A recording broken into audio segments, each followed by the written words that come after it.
বলে জলসা।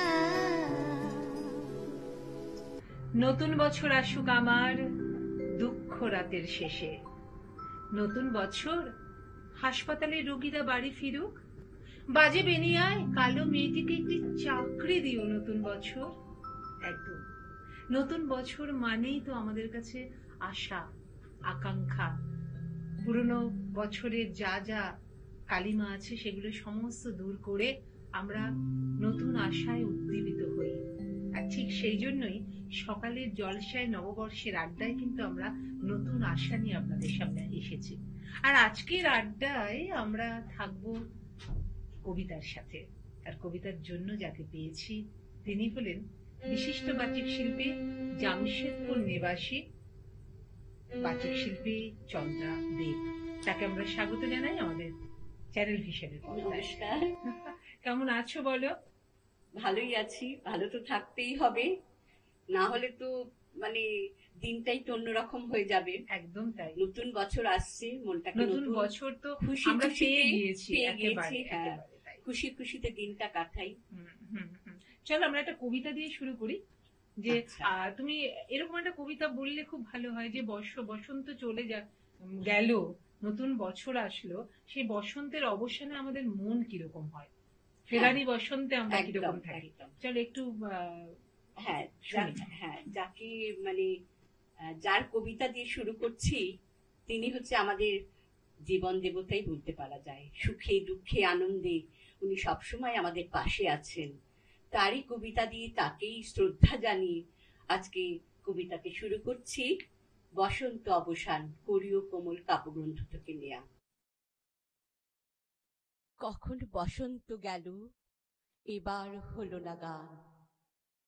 কখন যে বকুল মূল ছেয়েছিল ঝরা ফুল, কখন যে ফুল ফোটা হয়ে গেল অবসান। কখন বসন্ত গেল, এবার হলো না গান।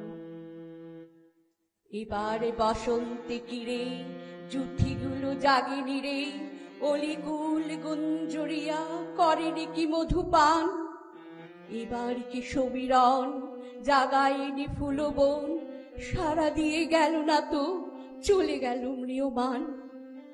কখন বসন্ত গেল, এবার হলো না গান। যতগুলো পাখি ছিল গেয়ে বুঝি চলে গেল, সমীরণে মিলে গেল বনের বিলাপতান। ভেঙেছে ফুলের মেলা, চলে গেছে হাসি খেলা, এতক্ষণে সন্ধ্যা বেলা জাগিয়া চাহিল প্রাণ। কখন বসন্ত গেল, এবার হলো না গান। ভেঙেছে ফুলের বেলা, চলে গেছে হাসি খেলা, এতক্ষণে সন্ধ্যা বেলা জাগিয়া চাহিল প্রাণ। কখন বসন্ত গেল, এবার হলো না গান। বসন্তের শেষ রাতে এসেছি রে শূন্য হাতে, এবার গাঁথেনি মালা কি তোমারে করি দান। কাঁদিছে নীরব বাঁশি, অধরে মেলায় হাসি, তোমার নয়নে ভেসেছে ছলো ছলো অভিমান। এবারে বসন্ত গেল, হলো না গান। এবার বসন্ত গেল, হলো না গান। বাহ, মানে তোমার নির্বাচন এত সুন্দর প্রথম কবিতাতেই। আচ্ছা, তোমার কাছে নববর্ষ ছোটবেলাটা কেমন ছিল? আমার কাছে নববর্ষ মানে নতুন জামা কাপড়, ঘুরতে যাওয়া, বাড়িতে সব ভাই বোনেরা মিলে নানা রকম অনুষ্ঠানও করা হতো। ছোট ছোট ছিলাম আমরা, যে যেরকম পারতাম, খুব ভালো লাগতো। মারাও ছিলেন সাথে, মা বাবা সকলেই ছিলেন। একদম একদম ভীষণ ভালো। আশেপাশে পাড়া প্রতিবেশী যারা ছিলেন সবাই মিলে একটা সুন্দর অনুষ্ঠানের মাধ্যমে। হ্যাঁ, লক্ষ্মীনারায়ণ পুজো, সমস্ত পুজো হয় পয়লা পয়লা বৈশাখে। তো আমরা দ্বিতীয় কবিতায় যাই, বলো পরের কবিতা। আমরা কি রবীন্দ্রনাথই থাকবো একটু? আর এটাই একটা জীবন দেবতার সোজাসুজি আমার মনে হয় খনিকা কাব্যগ্রন্থ থেকে নেওয়া। এটা হচ্ছে একটা ভীষণ প্রেমের কবিতা, খুব সুন্দর একটা সহজ সরল প্রেমের কবিতা। এই প্রেমের মধ্যে কোনো মানে গোপনতা নেই, সোজাসুজি একদম সরল মাপের একটা প্রেমের কবিতা। দারুণ। ওটাই আমি পড়ছি। একদম। হৃদয় পানে হৃদয় টানে, নয়ন পানে নয়ন ছোটে, দুটি প্রাণীর কাহিনীটা এইটুকু বই নয়কো মোটে। শুক্ল সন্ধ্যা চৈত্র মাসে, হিনার গন্ধ হাওয়ায় ভাসে, আমার বাসি লুটাই ভূমি, তোমার কোলে ফুলের পুঁজি। তোমার আমার এই যে প্রণয়, নিতান্তই সোজাসুজি। বসন্তী রং বসনখানি, নেশার মতো চোখে ধরে, তোমার গাঁথা জুথির মালা স্তুতির মতো বক্ষে পড়ে। একটু দেওয়া, একটু রাখা, একটু প্রকাশ, একটু ঢাকা, একটু হাসি, একটু শরম, দুজনেরই বোঝাবুঝি। তোমার আমার এই যে প্রণয়, নিতান্তই সোজাসুজি। মধুমাসের মিলন মাঝে মহান কোনো রহস্য নেই, অসীম কোনো অভূত কথা যায় না বেঁধে মনে মনে। আমাদের এই সুখের পিছু ছায়ার মতো নাইকো কিছু, দোহার মুখে দোহেছে নাই হৃদয়ের খোঁজাখুঁজি। মধুমাসে মোদের মিলন, নিতান্তই এ সোজাসুজি। ভাষার মধ্যে তলিয়ে গিয়ে খুঁজে রে ভাই ভাষাতে, আকাশ পানে বাহু তুলে চাহিরে ভাই আশা অতীত। যেটুকু দিই, যেটুকু পাই, তাহার বেশি আর কিছু নাই। সুখের বক্ষ চেপে ধরে করিরে কেউ যোঝাযুঝি। মধুমাসের মোদের মিলন, নিতান্তই এ সোজাসুজি। শুনেছিনু প্রেমের পাথার, নাইকো তাহার কোনো দিশা। শুনেছিনু প্রেমের মধ্যে অসীম ক্ষুধা, অসীম তৃষা। বিনার তন্ত্রে কঠিন টানে ছিঁড়ে পড়ে প্রেমের টানে। শুনেছিনু প্রেমের কুঞ্জে অনেক বাঁকা গলি ঘুচি। আমাদের এই দোহের মিলন, নিতান্তই সোজাসুজি। আমাদের এই দোহার মিলন, নিতান্তই সোজাসুজি। বাহ, দারুণ। মানে তুমি ভাবো, আমাদের এই দোহার মিলন নিতান্তই সোজাসুজি। এরপরে মনে হয় আর কোনো কথা কথাই চলে না। আর দেখো একদম এর মধ্যে সোজাসুজি। প্রেমের একটা কবিতা, তার সঙ্গে বসন্ত মানে তো প্রেম, এখানে কিন্তু একটা বাসন্তিক আবহাওয়া তিনি এই কবিতার মধ্যে কবি রেখেছেন। দারুণ, অসাধারণ, অসাধারণ, ভীষণ একটা সুন্দর পরিবেশ চন্দ্রাদি কিন্তু তুলে ধরেছেন। আর এই নববর্ষ, নতুন বছর 1432 সালে আমরা পড়ে গেছি, সেখানে অবশ্যই আপনাদের আশা আকাঙ্ক্ষা এই সোজাসুজি ভাবেই আমরা চলি, কোনো কালিমা নয়, কোনো কিছু নয়, সবকিছু সোজাসুজি ভাবে আমরা করি, দেখবেন অনেক বেশি ভালো থাকবো। তো পরের কবিতায় কি যাবো? একটু স্বাদটা একটু পাল্টে দিই। একদম একদম, একটু আধুনিক কবিতায় আসি। আধুনিক কবিতায় আসি। আচ্ছা, একটা তুমির গল্প। আচ্ছা, একটা তুমির গল্প। বাহ, একটা তুমির গল্প। একটা তুমির গল্প, তুমির গল্পই কিন্তু করবেন। লিখেছেন হুমায়ুন ফরিদি, বাংলাদেশের একজন বিখ্যাত কবি ছিলেন, এবং এটা লেখক ছিলেন, নাট্যকার ছিলেন, আবার উনি অভিনেতাও ছিলেন, বেশ বিখ্যাত একজন কিংবদন্তি ছিলেন। আচ্ছা, তাই শুনি একটু তুমির গল্প। একটা তুমির গল্প। তুমির গল্প কি? তুমি বলেছিলে রাতে তোমার ঘুম হয় না, আমি বুঝেছিলাম সময় চাইছো। তুমি বলেছিলে আকাশে কি মেঘ করেছে দেখো, আমি বুঝেছিলাম তোমার মন খারাপ। তুমি বলেছিলে চুলে জট বেঁধেছে, আমি বুঝেছিলাম তুমি স্পর্শ চাইছো। তুমি বলেছিলে আজ বিকেলে তুমি বারান্দায় থাকবে, আমি বুঝেছিলাম সাক্ষাৎ চাও। তুমি বলেছিলে অন্ধকারে আমার বড্ড ভয়, আমি বুঝেছিলাম তোমার আমাকে জড়িয়ে ধরতে ইচ্ছে করছে। তুমি বলেছিলে সমুদ্রে যাবে, আমি বুঝেছিলাম পাশাপাশি হাত ধরে হাঁটতে চাইছো। তুমি বলেছিলে নীল রং প্রিয়, আমি বুঝেছিলাম তোমার কষ্ট হচ্ছে। তুমি বলেছিলে ঠোঁট ফেটেছে, আমি বুঝেছিলাম তুমি চুমু খেতে চাইছো। তুমি বলেছিলে অঙ্ক ভালো লাগে না, আমি বুঝেছিলাম তুমি কবিতা ভালোবাসো। তুমি বলেছিলে আজ তাড়াতাড়ি ঘরে ফিরতে হবে। তুমি বলেছিলে এই হুটহাট দেখা করা, অসময়ে ফোন করা আর তোমার ভালো লাগছে না, আমি বুঝে গেছিলাম তুমি বিচ্ছেদ চাইছো। তারপর অলিখিত স্বাক্ষরে তুমি যখন ইনভিজিবল হাইকোর্টে আমার বিরুদ্ধে বিচ্ছেদের মামলা ঠুকে দিলে, আমি বুঝেছিলাম তুমি মুক্তি চাও। এরপর সব বুঝে যখন আমি দার্শনিক, সব মিটিয়েই তুমি যখন অন্য ঘরের শোপিস, একদিন আমাদের দেখা হলো। তখন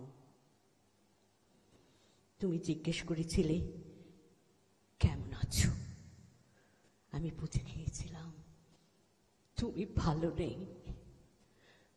একেবারে মনে হচ্ছে চুপ করে শুধু ভাবি কবিতাটার সমস্ত কিছু বিষয়টা, কারণ প্রেম এরকমই হওয়া উচিত, কিছু না বলার আগেই একদম সে সবকিছু বুঝে যাবে। সেই প্রেম কি এখন আছে? সেটা সেটাই। প্রশ্ন বারবার বারবার এসে যায়। এসে যায়। তো বন্ধুরা, এরকম গল্প, আড্ডা এবং কবিতাতে আমরা থাকবো সকালের জলসা নববর্ষের আড্ডাতে, যার কবিতায় আমরা মুগ্ধ হচ্ছি। যিনি হলেন বিশিষ্ট বাচিক শিল্পী চন্দ্রাদি। তার সাথে চন্দ্রাদির পরের কবিতায় আমরা যাব। একটু পরের কি কবিতা? একটা তো আধুনিক কবিতা শুনলাম, এবারও আর একটা প্রেমেরই কবিতা বলছি। আচ্ছা, সেটা শুভ দাশগুপ্তের লেখা কবিতা। এটা খুবই প্রচলিত কবিতাটি, আমার ভীষণ প্রিয় পছন্দের কবিতা। একটা কবিতা। হুম, আমি শেয়ার করছি। একদম, চলো। 4 অক্টোবর তাদের দুজনের প্রথম দেখা হলো। তখন বিকেল ঘনিয়ে আসছে, বাতাসে শীতের আমেজ। 10 অক্টোবর তাদের দীর্ঘক্ষণ কথা হলো টেলিফোনে। সেদিন ছেলেটি নতুন কেনা টবে গোলাপের চারা লাগালো। 30 অক্টোবর রেস্টুরেন্টের নিরালা কেবিনে ছেলেটি বলল, তোমাকে আমি ভালোবাসি। মেয়েটি লজ্জায় মাথা নিচু করে টেবিলে আঁকি বুকি কাটল। 12 ডিসেম্বর গোলাপ গাছে কুড়ি ধরল। মেয়েটি রেস্টুরেন্টে ছেলেটিকে জিজ্ঞাসা করল, কেন ভালোবাসো আমায়? আমি সুন্দর তাই? তোমার চেয়েও সুন্দরী আছে কত? আমার বাবার প্রচুর অর্থ তাই? তোমার বাবার চেয়ে বড়লোক এখানে কম আছে? তাহলে ভালোবাসি ভালোবাসি, তার আবার কারণ হয় নাকি? মেয়েটি বাড়ি ফিরে বন্ধুদের টেলিফোনে অনেক আলোচনা করল। সবাই এক বাক্যে বুঝে নিল, ভালো যখন বাসে তখন একটা কিছু কারণ তো আছে বটেই, সেটা না বুঝে বেশি এগোস না। 3 জানুয়ারি মেয়েটি বলল, আমার কাছে কি চাও? কই কিছু তো চাইনি। ভালোবাসো অথচ কিছু চাও না? তাহলে না চাহিলে যারে পাওয়া যায়, না চাহিলে যারে পাওয়া যায়।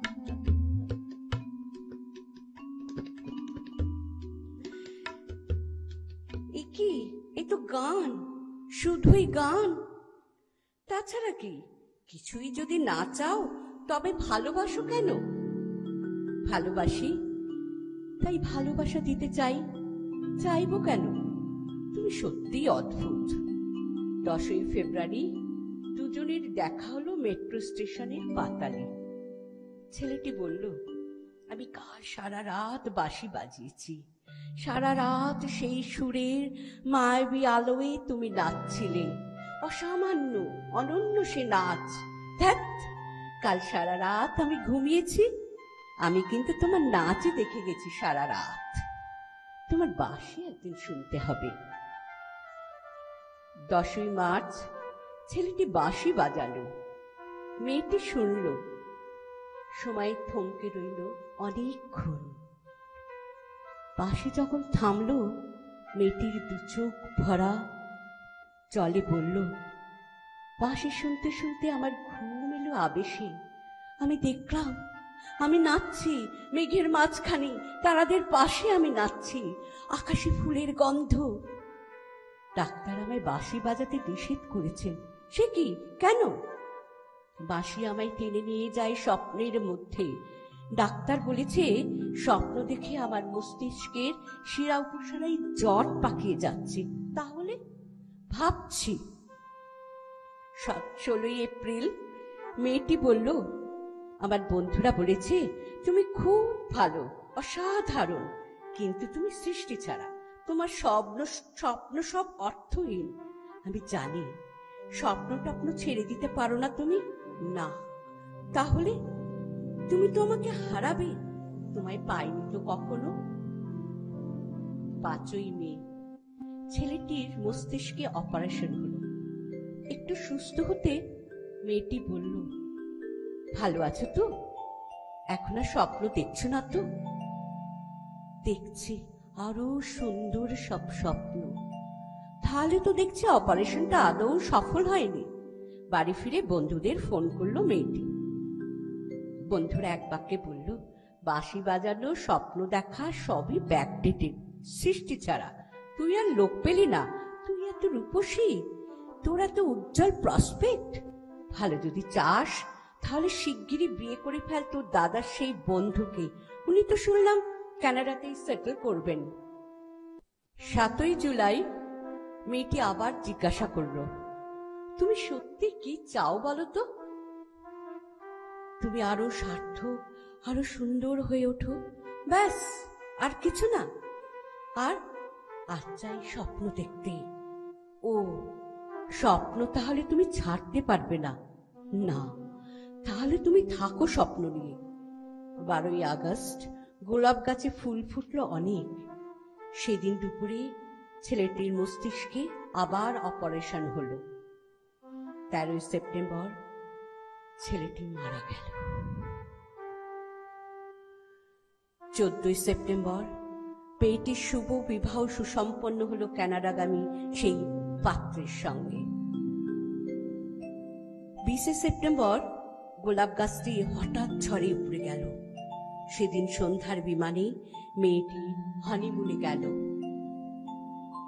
যাবার আগে বন্ধুদের বলে গেল, স্বপ্নের চেয়ে বাস্তব অনেক ভালো, অনেক মধুর। স্বপ্ন দেখে কেবল বোকারা। 4 অক্টোবর ছেলেটির মা ঝড়ে পড়া গোলাপ গাছটিকে সযত্নে তুলে ফেলে দিলেন শূন্য টবে। তখন কটা পোকা, কয়েকটা মাছি, আমরা কেউ জানি না ওগুলো পাখা, ওগুলো পোকা, মাছি নাকি ছেলেটির স্বপ্ন, ঠিক আমরা জানি না। আমরা কেউ জানি না, আমরা কেউ জানি না। তুমি এমন এমন কবিতা নির্বাচন করেছো যে মনটাই একটা অন্যরকম পর্যায়ে চলে যাচ্ছে। আর বন্ধুরা, আমাদের তো রয়েছেন বাচিক শিল্পী চন্দ্রাদেব, কিন্তু যারা আমাদের সঙ্গে রয়েছেন, সঙ্গত করছেন, তাদের সাথে একটু পরিচয় করিয়ে দিই। সিনথেসাইজারে রয়েছেন ভোলানাথ ঘোষাল, এবং তবলার আওয়াজ তো আপনারা শুনেছেনই, তবলায় রয়েছেন অভিজিৎ নাগ। আমরা প্রায় শেষের দিকে চলে এসেছি, কিন্তু আর একটা কবিতার জন্য তোমাকে অনুরোধ করব, একটু অন্যরকম, মানে মনটা দুঃখে ভরে উঠেছে, একটু আনন্দের কবিতা, একটু আনন্দের। আচ্ছা, একদম। এই কবিতাটি একটি সাঁওতাল পল্লীর কবিতা, একটি আদিবাসী জীবনের কবিতা। তারা জীবনটা কেমন ভাবে কাটায়, সুখে দুঃখে আনন্দে, তারই একটা ছবি আমরা দেখতে পাই এই কবিতার মধ্যে। বীরেন্দ্র চট্টোপাধ্যায়ের কবিতা 3 পাহাড়ের স্বপ্ন। পাহাড়িয়া মধুপুর মেঠো ধুলি পথ, দিনও শেষে বই কালি মিষ্টি শপথ। মোহনিয়া বন্ধুরে আমি বালিকা, তোর লাগি গান গাই গাথি মালিকা। আজ সন্ধ্যার শেষে খালি বিছানা, আমি শোবো পাশে মোর কেউ শোবে না, তুই ছাড়া এধেও কেউ ছোবে না। সুরে সুরে হাওয়ায় তার মিষ্টি বুলায়, সাঁওতাল মেয়ে কটি দৃষ্টি ভুলায়। দিন শেষে ধুধু মাঠ, ধুধু মেঠো পথ, সাঁওতাল মেয়ে কটি ছড়ালো শপথ। হাওয়ায় হাওয়ার মতো তাদের শপথ। আইমিতিনি আজ রাতে, চাঁদ কুড়ানো মাঝরাতে, আবছা আলোর কান্নাতে, মুখ দেখে তুই ঝর্ণা ধারে আয়। আয় জোয়ানের মন জ্বালা, নাচ দিয়ে সৈগাত মালা, চুমুরে গেলাস মদ ঢালা, দে ছুড়ে দে 3 পাহাড়ের গায়।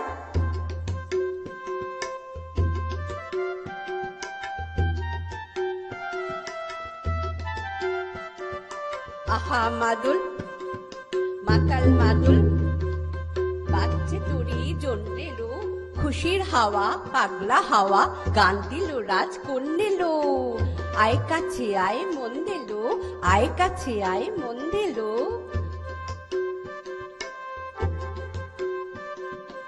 চোখ কেন তোর কাঁপছে মেয়ে, বুক কেন তোর দুলছে, গাল দুখানি লালচে, শরীর সাপের মতো ফুলছে। কাকে মারবি ছো বললো, কোন ছেলে তোর কি করলো, মাদুল ভেবে কেউ কি তোকে আজকে বাজালো। ফুল দিয়ে নয় ফাঁক ছড়িয়ে বিকেল সাজালো। কেমন দিবি সাজারে আর যাবি না পাহাড়ে, কেমন দিবি সাজারে আর যাবি না পাহাড়ে।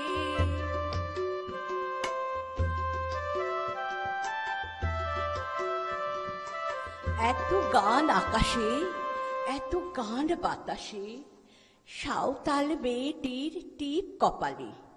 ছেলেটি পেছন তবু নিল কি করে, রাঙা ফুল মেয়েটির খোপায় জলে। ছেলেটি বাজালো বাঁশি তবু কি বলে, এত মদ আকাশে, এত মদ বাতাসে, নেশা যেন ধরে যায় ছেলেটির বাঁশিতে। মনে হয় দোষ নেই ভালোবাসা বাসিতে। তবে চাঁদ সরে যাও, যাও তাহলে। ও ছেলে পেছন তুই নিলি কি বলে, পথ ভুলে গেছি মেয়ে খিল খিল হাসিতে। শোনো কোনো দোষ নেই ভালোবাসা বাসিতে। এত আলো আকাশে, এত আলো বাতাসে, এত গান আকাশে, এত গান বাতাসে, এত আলো আকাশে, এত আলো বাতাসে, এত গান আকাশে, এত গান বাতাসে।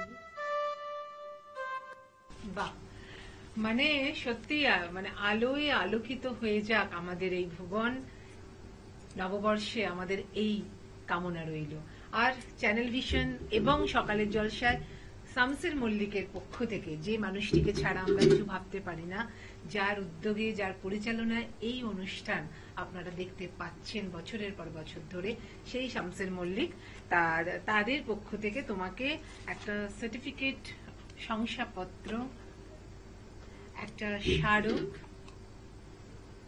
এবং একটি গিফট ভাউচার, বালুকা বেলা টুরিস্ট ক্যাম্পের পক্ষ থেকে একটা গিফট ভাউচার এবং একটি কফি মগ। অনেক অনেক ধন্যবাদ, খুব ভালো লাগলো এখানে অনুষ্ঠান করতে পেরে। মনে হয় আবার আসবো। এত আতিথ্যতা, এত মানে আতিথ্যতা, আন্তরিকতা আছে, ভীষণ ভালো লাগলো সকলের সাথে অনুষ্ঠান করে। একদম, আমরা সবাইকে কৃতজ্ঞতা জানাই। আমাদের সঙ্গে যারা মিউজিশিয়ান দাদা ভাইরা ছিলেন এবং বাচিক শিল্পী শ্রীমতী চন্দ্রা দেবকেও আমরা অনেক অনেক কৃতজ্ঞতা জানাই এবং আশায় থাকবো যে তিনি আবার আমাদের স্টুডিওতে আসবেন। আপনারা সকলে ভালো থাকবেন, আপনার ভালো থাকার সাথে সাথে পাশের মানুষটিকেও ভালো রাখবেন। আজ এখানেই।